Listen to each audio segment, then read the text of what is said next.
चाहे मलेरकोटला में सबसे ज्यादा नवाबों ने शासन किया है, पर आज भी यहाँ आपसी भाईचारा इसलिए कायम है क्योंकि यहाँ पर हर धर्म को एक ही नजर से देखा जाता है। मलेरकोटला में ज्यादातर आबादी मुसलमानों की है, पर यहाँ घूमते हुए आपको कई ऐतिहासिक मंदिर, गुरुद्वारे और अलग अलग धर्मों के धार्मिक स्थल मिल जाएंगे। उनमें से ही एक है जैन मंदिर। यह मंदिर चाहे शहर के बाहर वाले हिस्से में बना हुआ है, पर इस मंदिर की बनावट, शांत वातावरण, सुंदरता और हरियाली यहाँ की खूबसूरती को चार चांद लगाते हुए दिखाई देते हैं। रोजाना सुबह शाम आरतियों की घंटियों से मन को सुकून मिलता है। यहाँ पहुँचने पर हमारी मुलाकात हुई साध्वी संबोधि श्री जी से। उनसे मिलकर हमने जाना कि एक साधु या साध्वी बनना हर किसी के बस की बात नहीं। साधु या साध्वी अपना पूरा जीवन गुरु चरणों में बिता देते हैं और इनके जीवन की कुछ सच्चाइयाँ ऐसी हैं जिसे देखकर या सुनकर आप भी हैरान रह जाएंगे। जिनमें से सबसे अहम बात ये है कि अपने आप को साधु या साध्वी के जीवन में ढालने के बाद इनका दुनियावी ताने बाने से कोई नाता नहीं रह जाता। यही नहीं, इन्हें पहले ही पता चल जाता है कि आखिर इनकी मृत्यु कब होने वाली है, जिसका वो खुले दिल और मुस्कुरा कर स्वागत करते हैं। खास बातचीत में साध्वी संबोधि श्री द्वारा कुछ ऐसे ही किस्से हमारे साथ साझे किए गए जिनकी आप कल्पना भी नहीं कर सकते। तो दिखाते हैं आपको कि किस तरह एक साधु और साध्वी अपना जीवन बिताते हैं।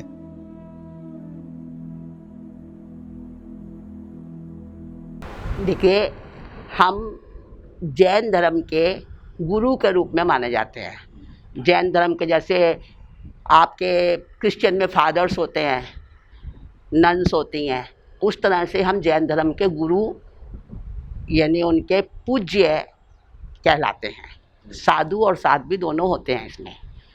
और जो इस जीवन में आते हैं उनके लिए एक परिवार नहीं, पूरी दुनिया ही अपना परिवार बन जाता है। सबके अलग अलग अपने अपने पर्सनल वो हैं, एक्सपीरियंस हैं। किसी ने किसी वजह से लिया, किसी ने किसी वजह से लिया।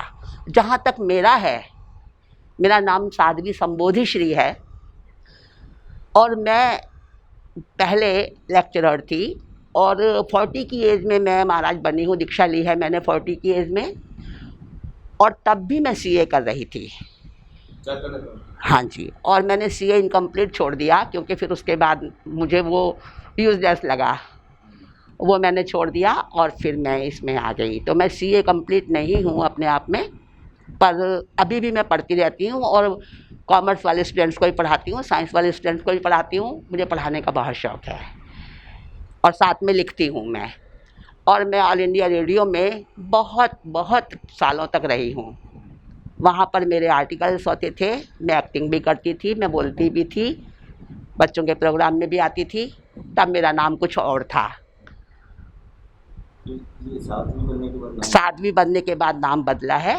कभी नहीं भी बदलते हैं, किसी का बदलते भी हैं। मेरा तो बदला है। मेरा पहले नाम था काजल, मैं तखल्लुस लिखती थी अपना क्योंकि शायरा थी, और लता मेरा नाम था। लता काजल के नाम से बहुत फेमस थी।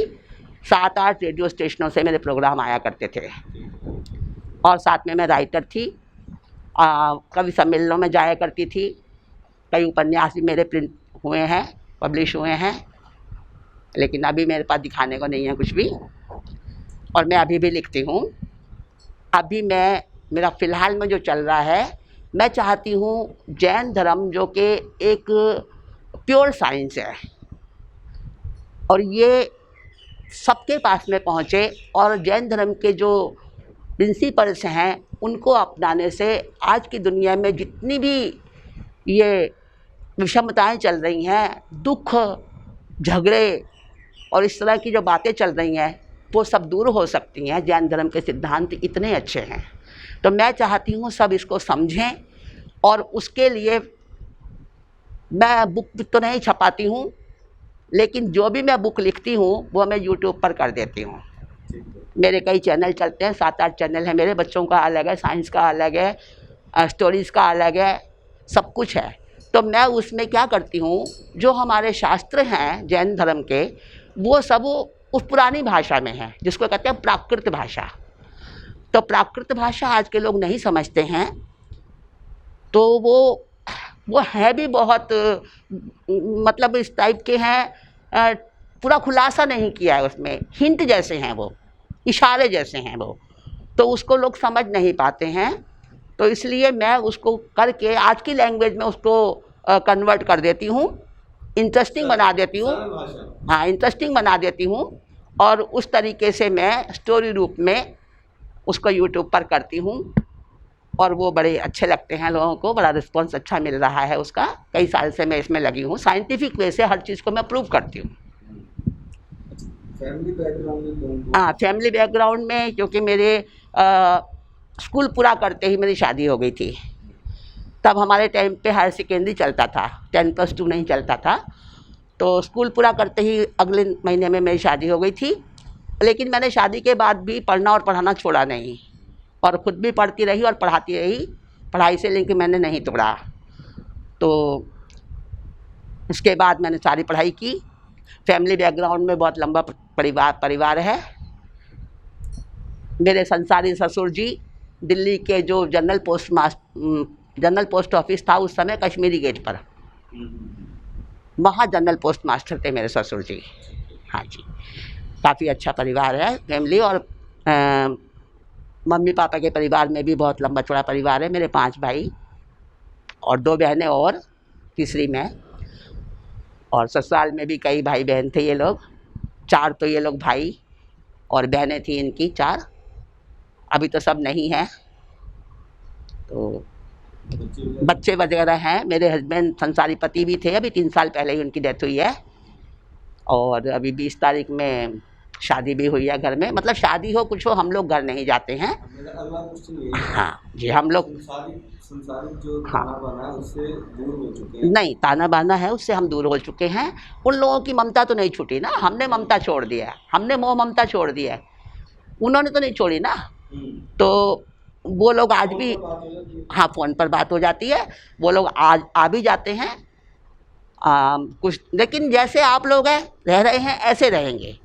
मेरा अगर खुद का अपना बेटा भी है, वो भी मेरे को टच करके बात नहीं कर सकता, मेरे पास में मेरे से टच होकर नहीं बैठ सकता, दूर ही रहेगा।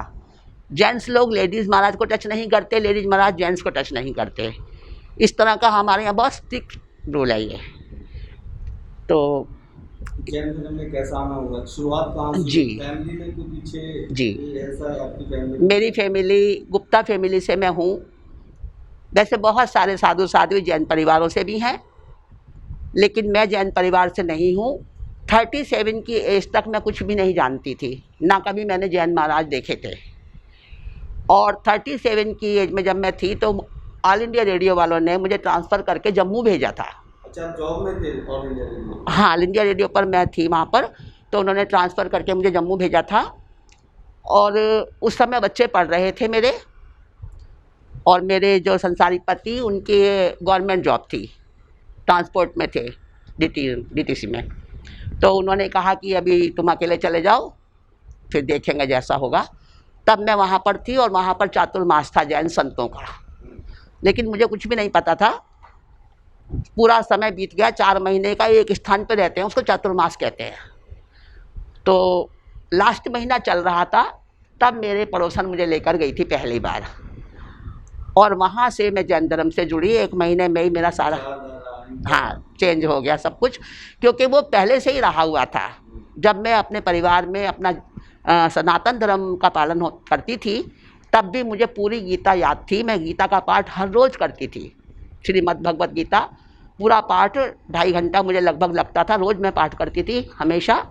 और रामायण भी बहुत सारी याद थी मुझे, सत्संगों में जाया करती थी। मतलब वो मेरे खून में तो थी वो चीज़, और सत्य की खोज मेरे अंदर पहले से थी।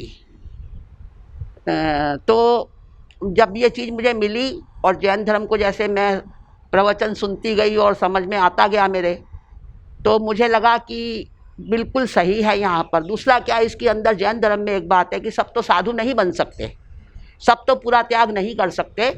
तो गृहस्थ में भी रहते हुए किस तरह से हम अपने शक्ति के अनुसार हम कितना कर सकते हैं, वो भी सारा इसमें शेड्यूल है। तो ये बात मुझे बहुत अच्छी लगी कि जितना जिसकी ताकत हो, जितना जिसकी इच्छा हो, उतना करे। बहुत सेक्रीफाइस करना पड़ता है। जी हाँ, खासकर जब जी हाँ। बनते हैं। सेक्रीफाइस पर मैं 2 लाइन आपको बोलती हूँ। A nameless need is sacrifice. A timeless deed is sacrifice. A working need is sacrifice. Only the unknown name sacrifice. Bravery chain is sacrifice. Unknown names is sacrifice.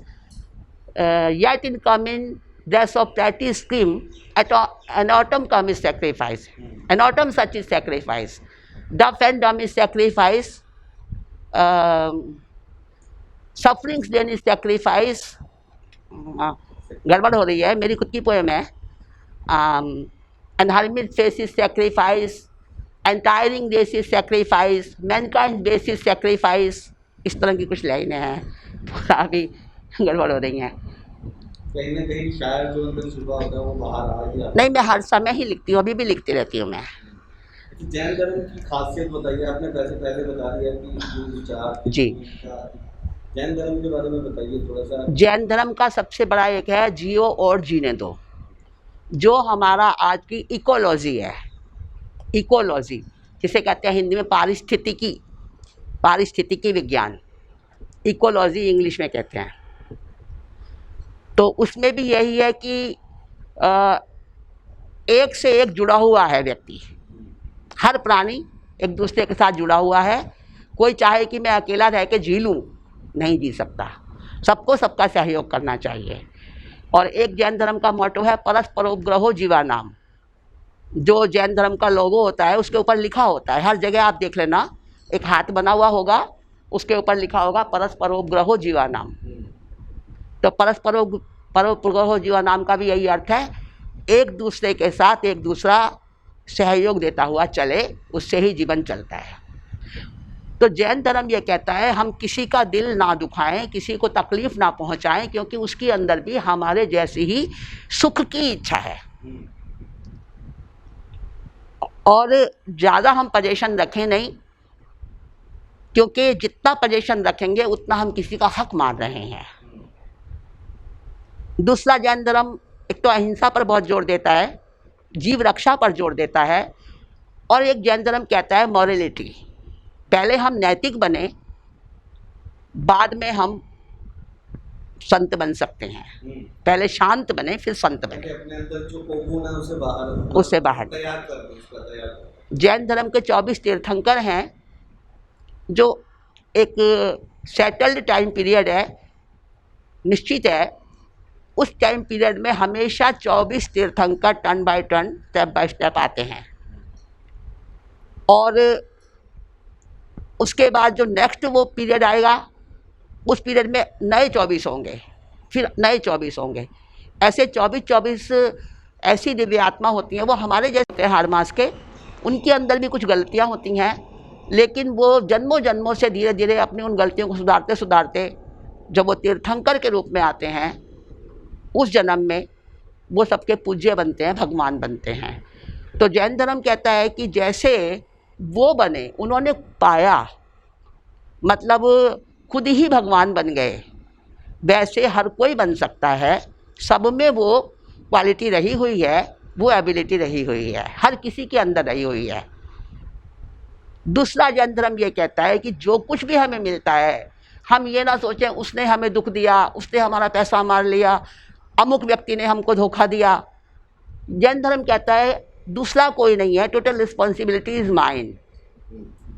जो कुछ मुझे मिल रहा है वो मेरे अपने ही वजह से मिल रहा है, मेरी अपनी ही रिस्पॉन्सिबिलिटी है, मेरे सुख के लिए भी, मेरे दुख के लिए भी। तो जब ये सारे सिद्धांत जीवन में आते हैं, हमारे प्रैक्टिकली एप्लीकेबल होते हैं हमारी लाइफ में, तो फिर उसके बाद में हम किसी को ना सताएंगे, ना हम कुछ गलत काम करेंगे, हमारा उस तरफ सोच ही नहीं जाएगी नहीं। अच्छा, जैन धर्म की बात की जाए साहब जी, तो इनमें भी कई मतलब हाँ, अलग अलग, जी हाँ, जी जी, अलग अलग हैं, बिल्कुल बिल्कुल। हाँ, इसमें भी मुख्य दो हैं, श्वेतांबर और दिगंबर। तो अंबर का मतलब होता है वस्त्र, दिशाएं ही जिनका वस्त्र है वो है दिगंबर। दिग प्लस अंबर, वो वस्त्र नहीं पहनते हैं। और श्वेतांबर जो है वो सफ़ेद कपड़े पहनते हैं। जी, दिगंबर का तो दिशाएं ही जिनका वस्त्र है। तो दिगंबर जो कम्युनिटी है उसके अंदर भी लेडीज महाराज होती हैं, लेकिन वो वस्त्र पहनती हैं, वाइट पहनती हैं वो।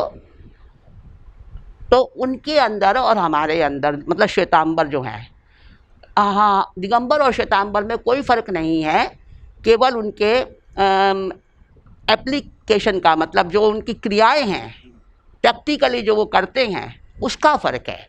बाकी जो प्रिंसिपल्स हैं, जो उनकी थ्योरी है वो सेम है। मैंने दिगंबर शास्त्र भी पढ़े हैं इसी बात को देखते हुए कि जहाँ विरोध है वो क्यों है, क्या कुछ उनके शास्त्रों में अलग लिखा है। ये क्यूरियोसिटी मुझे ले गई और मैंने दिगंबर शास्त्र भी पढ़े। कहीं कुछ डिफरेंस नहीं मिला मुझे, बस जो क्रियाएं हैं, जो पालन है, जो आचरण है, उसमें थोड़ा अंतर है। जैसे कोई वड़क्कम, कोई नमस्ते, कोई जयराम जी की, कोई राम राम कहते हैं, कोई है ना, बस इस तरह से भाव सबका एक ही है, अभिवादन करने का, वेलकम करने का, है ना। इसी तरह से चीज़ वही है, आचरण में थोड़ा अंतर कर दिया है। जैन धर्म उत्पन्न कहाँ से हुआ? उत्पन्न कहाँ से हुआ? इसकी ब्रीफिंग कर देना। जी जी जी, बिल्कुल बताती हूँ। थोड़े से समय में बहुत ज़्यादा हाँ ज्ञान जाना। जी, जैन धर्म बहुत काल का है, इसको अनादि कहते हैं। अनादि के दो अर्थ निकलते हैं। अनादि, अनादि एक तो जिसकी कोई शुरुआत ना हो, और एक अर्थ ये होता है जिसकी शुरुआत कभी हुई होगी पर नहीं मालूम कब हुई, उसको भी अनादि कह देते हैं। तो जैन धर्म जो है वो अनादि काल से है। ऐसा होता है, आपने गीता का एक श्लोक है बड़ा फेमस है, यदा यदा ही धर्मस्य ग्लानिर्भवति भारत अभ्युत्थानम अधर्मस्य तदात्मानं प्रज्ञाम्यहम्। तो इसका अर्थ है कि जब जब धर्म का नाश होता है, अधर्म प्रबल होता है, तब तब उसको बचाने वाला बनकर कोई अवतार लेता है। जैन धर्म अवतार को नहीं मानता, जैन धर्म अवतारवाद को नहीं मानता, उत्तारवाद को मानता है। उत्तारवाद का मतलब है कि जो भी हमारे तीर्थंकर हुए वो भी माँ की कुक्षी से हुए, जैसे जन्म सबका होता है वैसे उनका हुआ। और उन्होंने भी रिवोल्यूशन करते करते, आगे क्रमिक विकास करते करते वो अपनी आत्मा को इतना उज्जवल बना सके, इतना सुप्रीम पर पहुंचा सके कि वो भगवान बन गए। और वो सभी, हर कोई कर सकते हैं। मलेरकोटला से वीडियो जर्नलिस्ट चेतन शर्मा के साथ प्रहलाद संगेलिया की रिपोर्ट, रियल फ्लेवर्स न्यूज़।